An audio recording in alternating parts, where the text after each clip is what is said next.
Olá, meus caros.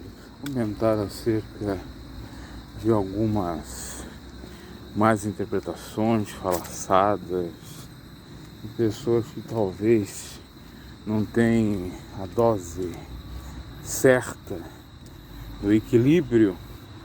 Eles até podem dizer que tem algum equilíbrio, mas não tem na dosagem certa, não são temperados e acham que estão fazendo certo, a coisa certa, pregando o evangelho, ganhando almas, pregando do jeito que pregam, que na realidade é falar da vida alheia muitas vezes. Então somente isso, falar da vida dos outros e não olhar para a sua, não olhar para o seu próprio umbigo. Isso tem a ver também com hipocrisia, com gostar de falar de alguém, é um vício. Porque a Bíblia diz que se alguém quer dizer religioso, refreia a vossa língua. Todos nós somos tentados a falar bobagem, a criticar os outros, a fazer injustiça, mas nós temos que crucificar a nossa carne e a mente de Cristo, se é que somos servos de Deus, irmãos de Cristo.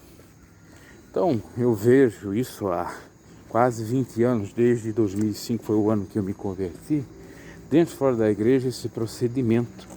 A pessoa não tem moral alguma para falar sobre ninguém e gosta de falar. Ela não tem nem para pregar, quanto mais para falar de alguém. Porque às vezes você prega, tem moral até para pregar e não fala de ninguém. Mas tem casos específicos, a pessoa, de vez de pregar, só sabe falar de outrem. Então, nós temos que analisar tudo com muito cuidado e perceber que essas práticas, essas ações são equivocadas à luz do Evangelho. Eu falo aqui, não é porque eu sou melhor que alguém, tem também as minhas falhas, mas eu não arroto santidade. Por exemplo, vamos citar aí um caso. Eu tenho moral, vou colocar eu para não dizer que eu estou falando de alguém que é aqui, eu tenho que pisar em ovos, porque tem um monte que se sente ofendidozinho, que a carapuça serve. Eles não entendem o que é o Evangelho. A gente só fala aqui o que é certo para ser mudado para melhor. Então, digamos eu tenho alguém que está praticando alguma ilicitude, um conhecido, ou eu mesmo estou praticando alguma ilicitude. Eu tenho moral para criticar a ilicitude de outrem? Não tem. Eu tenho moral, por exemplo, para criticar aquele que está nas drogas, se fosse o caso de eu estar? Não tem. Eu tenho moral para criticar alguém de prostituto, se eu sou prostituto? Não tem. E assim vai. Então, dessa forma, a gente percebe isso no Evangelho, porque Jesus não fez isso. Ele falava o que deveria falar, mas não praticava o que ele condenava. Ele falava contra o pecado, não importa o pecado que fosse, mas não praticava tal pecado. Tinha total moral para pregar e até mesmo se quisesse falar dos outros, a real. Agora a gente percebe muitos que acham que são Jesus Cristo, ou que são Deus, são perfeitos, que querem falar, às vezes, muitas das vezes, mentiras a respeito de outrem, achando que estão pregando o Evangelho, achando que estão pregando a Boa Nova, e vão converter a pessoa a Cristo, a ferro e a fogo. É complicado. Então, o mais prudente, o mais correto, ficar quieto, não falar a ninguém, pregar quando tem que pregar o Evangelho, dizendo, por exemplo, a Bíblia condena a prostituição. Não precisa citar nomes e nem falar de ninguém. A não ser que alguém está provocando, alguém está falando contra o Evangelho, é um outro 500.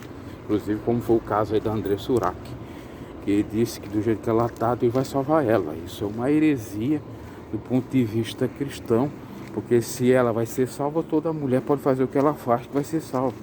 Não precisa abandonar a carne, ficar a carne, abandonar o ego, não precisa lutar para não se vender, não precisa lutar contra a corrupção, as obras da carne. Agora, tem casos por aí que a pessoa suspeita mal porque não gosta e sai falando abobrinhas contra a pessoa e que não tem nada a ver com o Evangelho e fica numa legítima perseguição uma pessoa, como eu já passei inúmeras, eu já contei no canal, dentro e fora de igreja. E olha que eu não puxava nada, e olha que eu não provocava, eu não xingava, eu não chegava lá, apontava o dedo, olha, você vai pro inferno porque anda dessa maneira.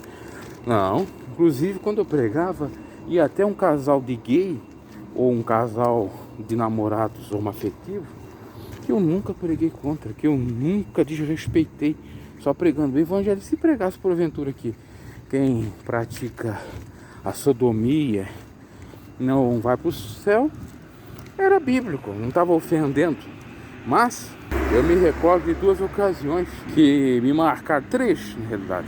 Uma primeira, quando fui chamado por um presbítero, que era dirigente da igreja, equivalente a pastor, senso comum, e ele queria me obrigar a participar num grupo de mocidade, no qual ia sair ali pregadores e tal.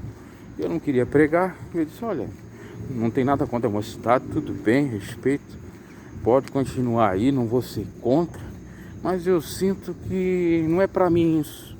Ele achou que era uma cinque, eu estava sendo contra, inclusive torcendo contra, se é que vocês entendem. E começou a dizer, olha, não toqueis nos ungidos do Senhor, tem que me respeitar, eu dei a ordem, você tem que fazer.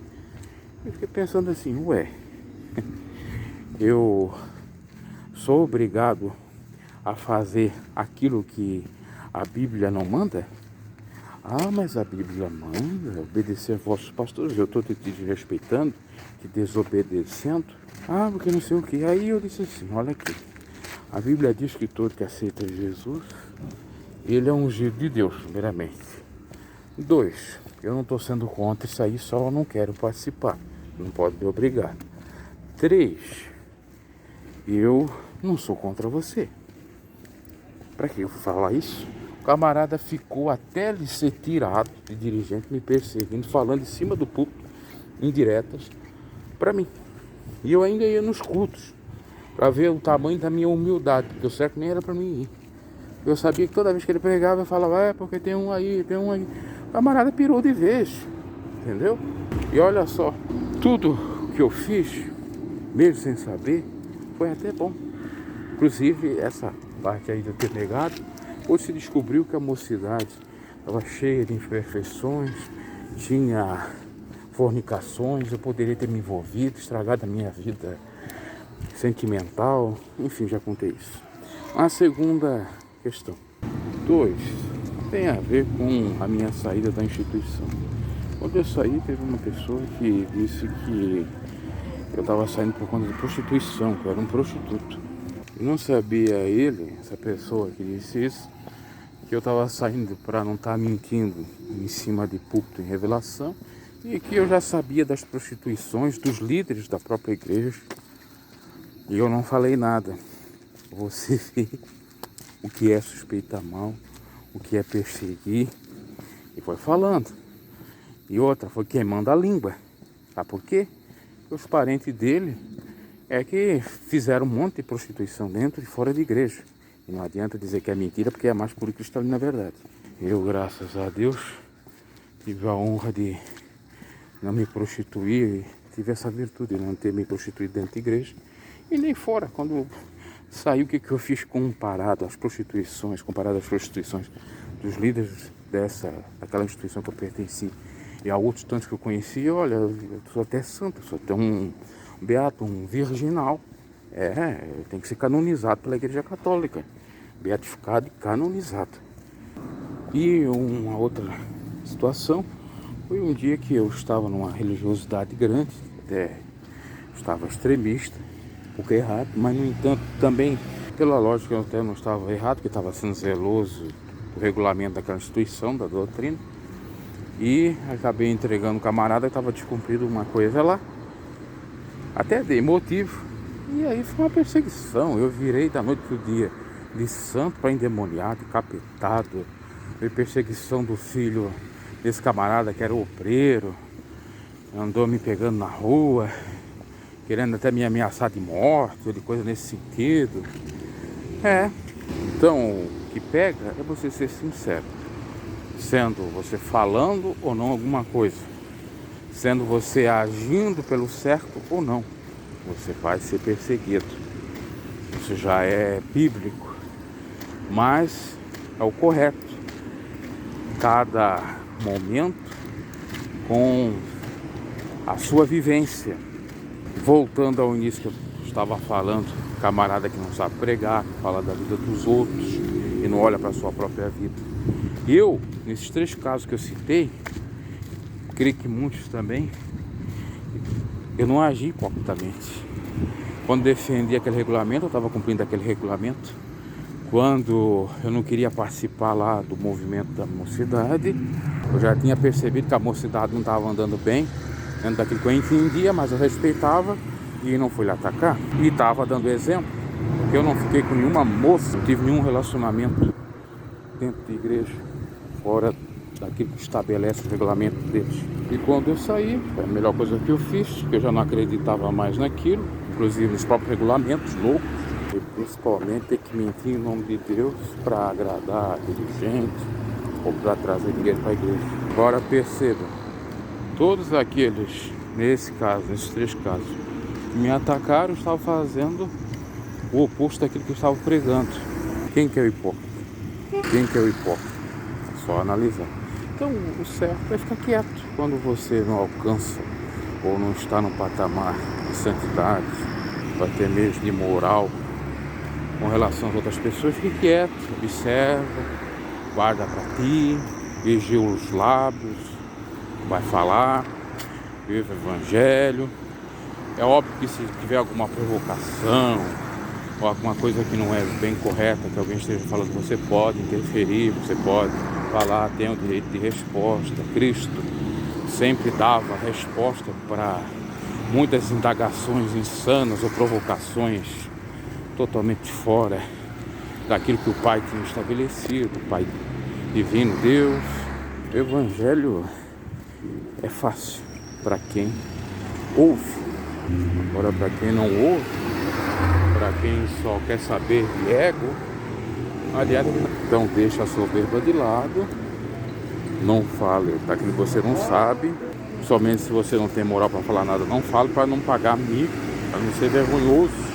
Como diz um ditado por aí, e a gente quando morrer vai ter que gastar a beça com 2 caixões, um para ele e outro para a língua dele, porque olha, é complicado. E aqui ninguém está sendo contra aquele que fala a verdade, sim aos falsos moralistas, hipócritas, caluniadores, odiadores, invejosos, safados que têm vida tripla, quádrupla e querem dar uma de santo, de santa. É nesse sentido aí, ok? Abraço e até a próxima.